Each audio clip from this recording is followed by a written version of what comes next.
arkadaşlar bakın. Bak mamasını vereceğiz. Bu benim.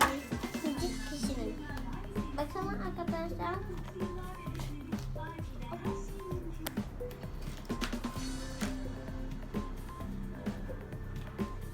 Arkadaşlar bakın köpeğimi şarjım. Tam da tam. Bak arkadaşlar kemik. Maması.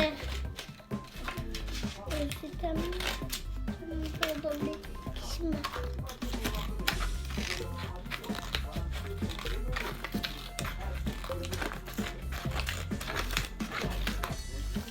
Bu çıktı.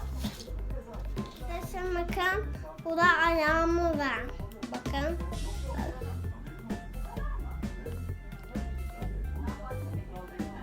Bakın.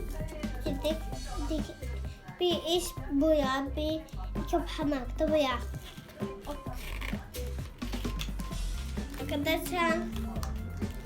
Bak ben bir gün Google'da yaşayacağım. Size her Google'unu göndereceğim. Arkadaşlar bakın. İncecik işini hiç bize olmamışsın. Ben bize kendim ama pıt pıt diye keseceğim benim.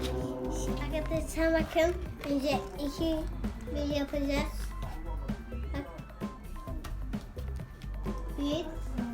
Bir kopyayım mamışım. Acaba vereceğiz. Ben düşüneyim.